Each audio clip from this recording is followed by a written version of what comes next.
दीवार पर टंगी सास। पंजाबी में कहावत है, सास चंगी होवे या ते दीवार ते टंगी होवे। संगीता की शादी भी एक ऐसे ही घर में होती है जहां उसकी सास दीवार पर टंगी होती है।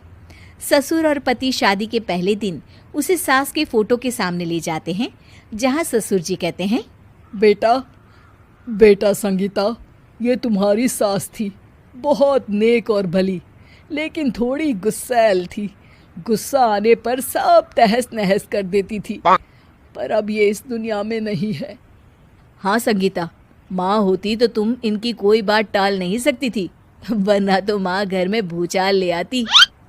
संगीता मन में खुश होती है कि अच्छा है कि ऐसी औरत अब इस घर में नहीं है, लेकिन दिखावे के लिए वो जैसे ही सास की फोटो के सामने हाथ जोड़कर खड़ी होती है, ये क्या?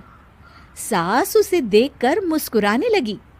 संगीता आंखों को मलकर एक बार फिर से देखती है, लेकिन फिर सास के चेहरे का भाव, भंगिमा यानी एक्सप्रेशन बिल्कुल बदले होते हैं। वो अपने पति और ससुर को कहती है, माँ की तस्वीर तो स्माइल कर रही है। ना ना बेटी, ये कैसे संभव है? जरूर तुम्हें कोई गलती हुई होगी, ऐसा कैसे हो सकता है? लगता है तुम शादी की सारी फॉर्मेलिटी करते करते थक गई हो, तुम्हें आराम की जरूरत है संगीता। खैर, सारे संगीता की बात को इग्नोर कर कमरे में चले जाते हैं। वैसे सास की फोटो पर एक्सप्रेशन एक के बाद एक बदलते ही रहते हैं।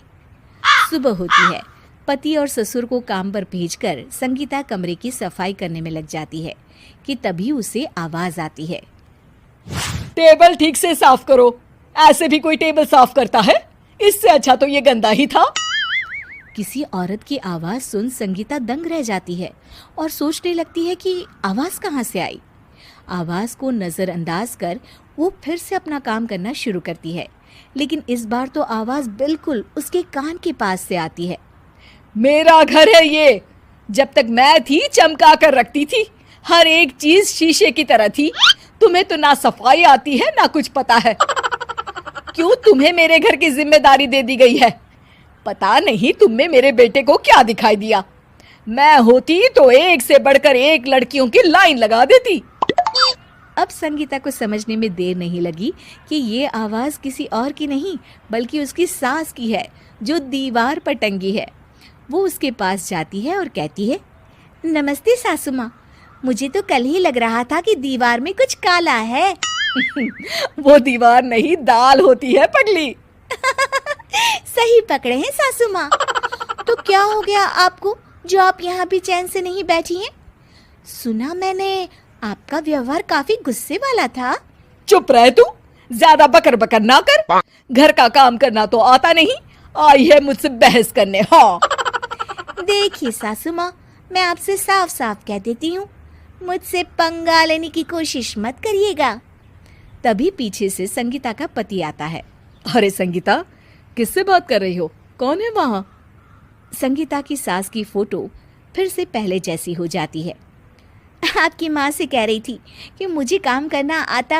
अरे संगीता, माना सास के ताने हर बहू को अच्छे लगते हैं, लेकिन यहाँ तो माँ है ही नहीं, तुम तो फोटो से ही। तुम भी लाजवाब हो संगीता। किसी को विश्वास नहीं होता कि संगीता अपनी मरी हुई सास की फोटो से बात करती है। वहीं आए दिन संगीता की सास संगीता को किसी न किसी बात पर आते जाते ताने देती। संगीता को भी अब सास के तानों और उनसे बात करने की आदत हो गई। वो कभी खानदान की कहानी तो कभी तीज त्योहार कैसे मनाए या किसी व्यंजन की रेसिपी सास से ही पूछती। सारा दिन घर में अकेली संगीता की सास अब उसके लिए तानों के साथ पक्की साथी की तरह भी रहने लगी थी, जो किसी और को नहीं बल्कि संगीता को ही सुनाई देती। तो देखा आपने, सास बहू का रिश्ता हर रिश्ते से ऊपर होता है, फिर चाहे वो खट्टा हो या मीठा। चैनल को सब्सक्राइब करें और लाइक कमेंट शेयर भी जरूर करें।